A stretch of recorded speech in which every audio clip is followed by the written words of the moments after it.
If you're selling your home, there's one thing you want above all else, and that's the very best price you can possibly get.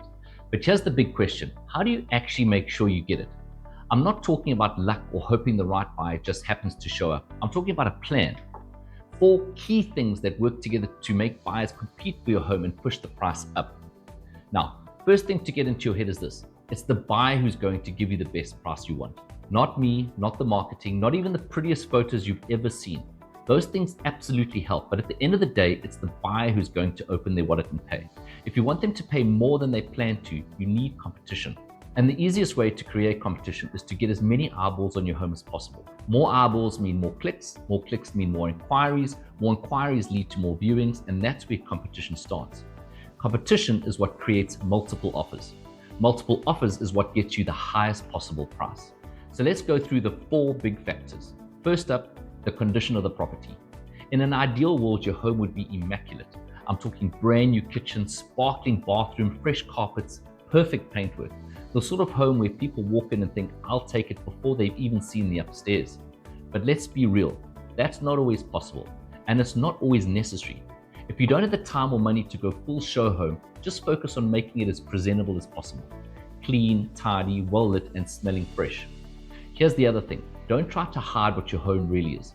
If it's a family home, don't strip out every sign of family life. You don't need to banish every toy and pretend children have never been there. Buyers connect emotionally when they can see themselves living in the space. If they start picturing their kids playing in the garden or sitting around the dining room table, that's when they start stretching their budget to make it theirs. Next is the portals and online presentation. This is huge. Your home needs to be on Rightmove, Zoopla, and OnTheMarket. If your agent is only using one or two of them, they're already cutting out a big slice of the potential audience. Zoopla have claimed in the past that around 32% of their buyers don't even visit Rightmove. So imagine how many people you're missing if you're not on both. And OnTheMarket is another place buyers search. You want to make sure you're catching them there too. The simple truth is, the more places you're seen, the more competition you'll create. And it's not just about being listed. Your online presentation matters just as much. Great photography, a compelling description, floor plans that make sense. These aren't optional. They're the difference between someone clicking book a viewing or scrolling right past. And while we're talking exposure, don't underestimate social media. This is where you catch the impulse buyers.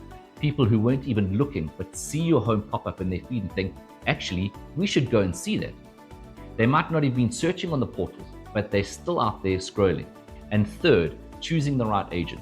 You want somebody who's motivated to get you the best price, not someone who's just desperate to get a sale. Here's a tip: if an agent is quick to slash their own fees just to win your instruction, what's that telling you about their negotiation skills? If they can't even hold their ground when it's their own money on the line, are they really going to be the one fighting for every pound on your sale? And think carefully about how and when they get paid. If they're charging you upfront or getting paid regardless of whether your home sells, where's the incentive for them to work hard and get the deal done? Finally, the marketing strategy.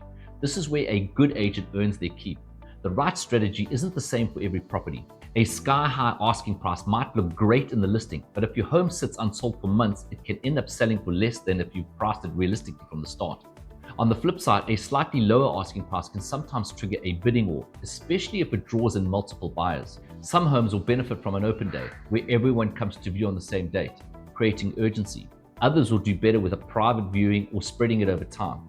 There are also options like informal tenders, where buyers put forward their best and final offers by a set date.